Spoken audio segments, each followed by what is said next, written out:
ஓம் சாந்தி. 21/6/2019 சாக்கார முரளி. இன்று பாபா கூறுகிறார், இனிமையான குழந்தைகளே, இந்த சரீரம் உட்பட என்னவெல்லாம் தெரிகிறதோ அவை அனைத்தும் அழிய போகிறது. ஆத்மாக்களாகிய நீங்கள் இப்பொழுது வீடு திரும்ப வேண்டும். ஆகையினால் பழைய உலகத்தை மறந்து விடுங்கள் அப்படின்றார் பாபா.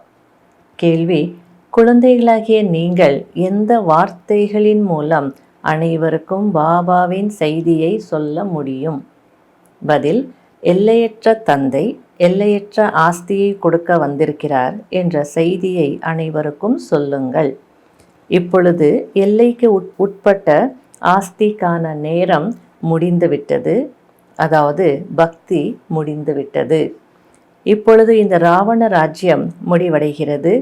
5 விகாரங்கள் என்னும் ராவணனின் சிறையிலிருந்து விடுவிப்பதற்காக தந்தை வந்திருக்கிறார்.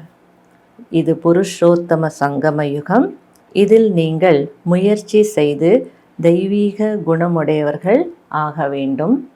இது புருஷோத்தம சங்கம யுகம் என்று புரிந்து கொண்டாலே போதும், மனநிலை உயர்ந்ததாகிவிடும்.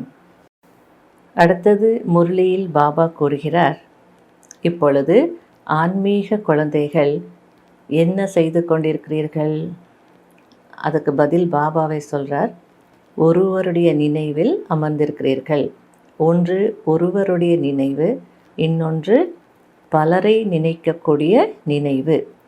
இப்போ பக்தியினுடைய ஆரம்பத்தில் கூட, துவாபர யுகத்தினுடைய ஆரம்பத்தில் கூட அந்த பக்தி கூட ஒருவருடைய பக்தி தான் செய்தாங்க, ஒரு சிவனுடைய பூஜை தான் செய்தாங்க அப்படின்றார். அதனால் பக்தியில் கூட ஒருவருடைய பக்தி, அதுக்கப்புறமா பலருடைய பக்தி அப்படின்றது இருக்குது. அடுத்தது பாபா சொல்கிறார், தேவதா நிலையிலிருந்து மனிதனாக மாறுவதற்கு 84 பிறவிகள் ஆகிறது. ஆனால் அதுவே மனிதன்லேருந்து தேவதை ஆகுவதற்கு ஒரே ஒரு வினாடி தான் ஆகும் அப்படின்றார். இது குழந்தைகளுக்கு தெரியும், இப்பொழுது நாம் ஒரு தந்தையின் நினைவில் அமர்ந்திருக்கிறோம் என்று. அந்த தந்தை நமக்கு டீச்சராகவும் இருக்கிறார், சத்குருவாகவும் இருக்கிறார். அதனால் ஒருவருடைய நினைவில் இருக்கிறதுக்கான யோகா பாபா சொல்லி கொடுக்குறார். அவரே சொல்கிறார், ஆத்மாக்களே, குழந்தைகளே, இந்த தேக சம்பந்தங்களை விடுங்கள். ஏனென்றால் இப்பொழுது வீடு திரும்ப வேண்டும். இந்த பழைய உலகம் மாறிக்கொண்டே இருக்கிறது. இது இப்போ நாம் இங்கே இருக்க போவதில்லை. இந்த உலகமும் இருக்காது, நாம் கூட இங்கே இருக்க போவதில்லை. ஆகையால் இந்த பழைய உலகம் அழிய போகிறது. அந்த அழிவிற்காக எவ்வளோ அணுகுண்டு, அட்டாமிக் பாம்ஸ் எல்லாம் உருவாக்கி வச்சுருக்காங்க. அது மட்டும் இல்லை, இயற்கை சீற்றங்கள் கூட உதவி செய்கிறது அப்படின்றார். ஆகையால் கண்டிப்பாக உலகம் அழிய போகிறது. அதனால் இன்றைக்கி பாபா சொல்கிறார், நம்ம எங்கே இருக்கிறோம்? புருஷோத்தம சங்கம யுகத்தில் இருக்கிறோம். மறக்கக்கூடாது இந்த விஷயத்தை. ஆத்மாவுக்கு தெரியும் இப்பொழுது நாம் திரும்பி சென்று கொண்டிருக்கிறோம் என்று. ஆகையால் பாபா சொல்கிறார், இந்த பழைய உலகம், பழைய சரீரத்தை விட்டுடுங்க. உயர்ந்ததிலேயும் உயர்ந்தவர் நிராகார தந்தை. பிறகு மனித உலகம் என்று பார்க்கும் பொழுது இந்த தேவதைகள் உயர்ந்தவர்கள். அவர்களும் மனிதர்கள்தான், ஆனால் அவர்களுக்குள்ள தெய்வீக குணங்கள் இருக்கும். அதே மனிதர்கள் பிறகு அசுர குணங்கள் உள்ள மனிதர்களாக, அசுரர்களாக மாறிடுறாங்க. இப்போ மீண்டும் அசுர குணங்களுடைய மனிதர்களிலிருந்து தெய்வீக குணமுடைய மனிதர்களாக மாற வேண்டும் அப்படின்ற.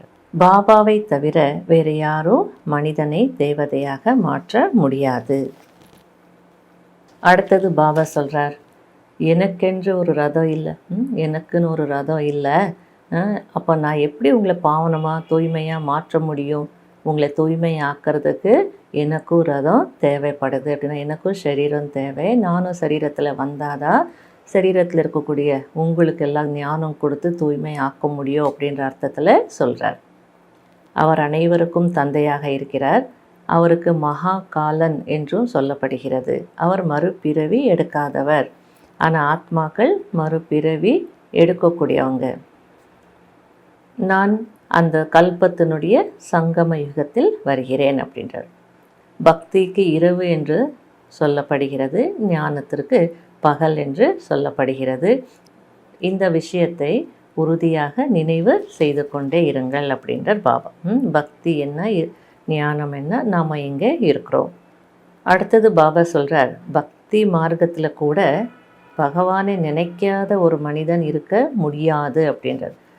மனதார கூப்பிட்டுட்டே இருக்காங்க, பகவானே வாங்க, ஹே லிபரேட்டர் அப்படின்னு கூப்பிடுவாங்க, விடுவிக்கக்கூடியவரே வாங்க, காட் ஃபாதர் வாங்க அப்படின்னு கூப்பிடுறாங்க. அப்படின்னா அனைவருக்கும் ஒரு தந்தையாக இருக்கிறார்.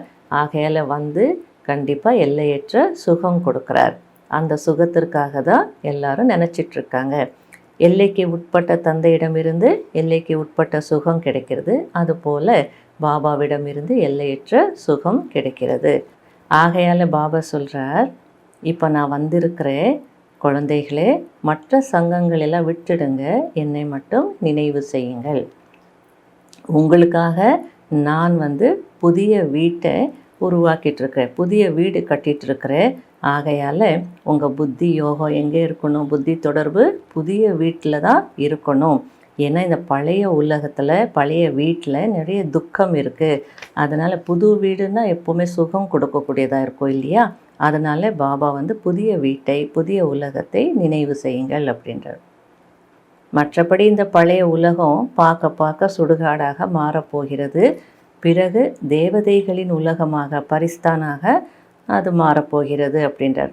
இப்பொழுது நீங்கள் சங்கம யுகத்தில் இருக்கிறீர்கள். இன்றைக்கி எத்தனை முறை பாபா சொல்கிறார் பாருங்கள், சங்கம யுகத்தில் இருக்கிறீர்கள். அது நமக்கு நல்லா நினைவு இருக்கணும்.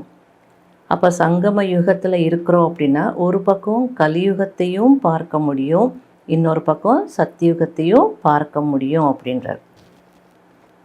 அடுத்தது பாபா சொல்கிறார், பரந்தாமத்திற்கு ஸ்வீட் ஹோம் என்றும் சொல்லலாம், இனிமையான வீடு என்றும் சொல்லலாம். வீட்டிற்கு செல்ல வேண்டும், அவ்வளோதான். இதற்காக தான் பக்தியில் முக்திக்கு போகணும்னு எவ்வளோ வந்து கஷ்டப்படுறாங்க. ஆனால் நமக்கு ஸ்வீட் ஹோம்க்கு திரும்பி செல்ல வேண்டும், அவ்வளோதான். அந்த அர்த்தத்தை பாபா புரிய வச்சிருக்கிறார். ஆல்ரவுண்ட் பார்ட் செய்யக்கூடியவர்களும் நீங்கள் தான்.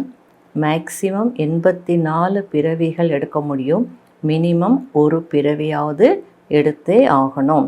ஆனால் மனிதர்கள் மேக்சிமம் அப்படின்னு பார்க்கும்போது அதிகபட்சம் 84 லட்ச பிறவிகள் என்று சொல்லிட்டாங்க அப்படின்றார் பாபா.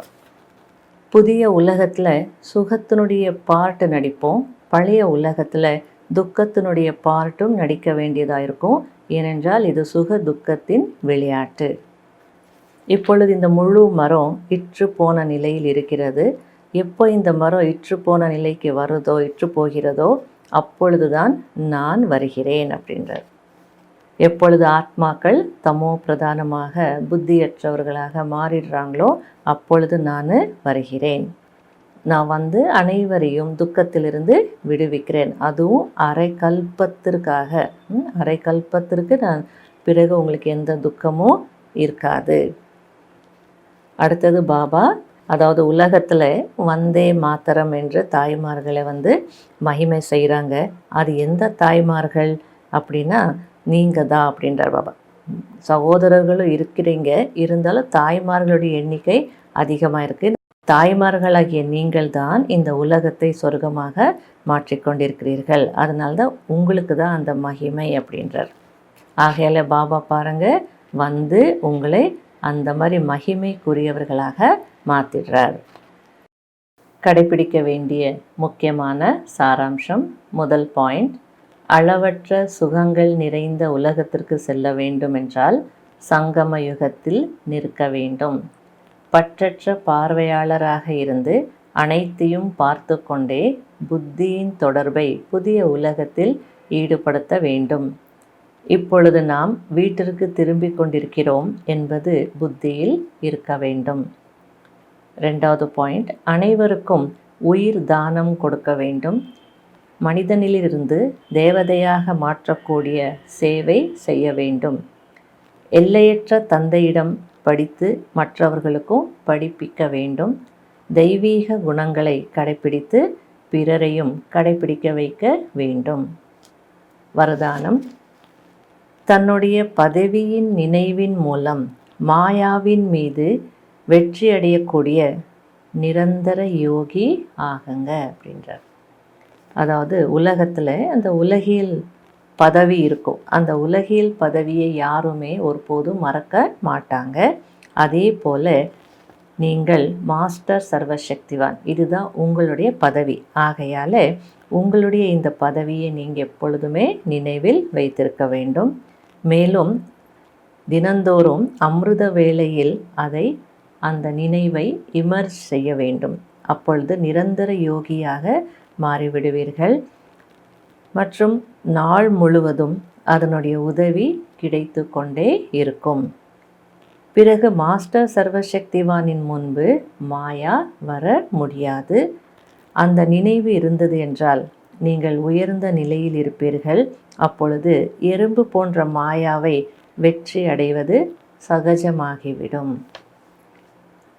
ஸ்லோகன்: ஆத்மா என்ற மனிதனை உயர்ந்தவர் ஆக்கக்கூடியவரே உண்மையான முயற்சியாளர்.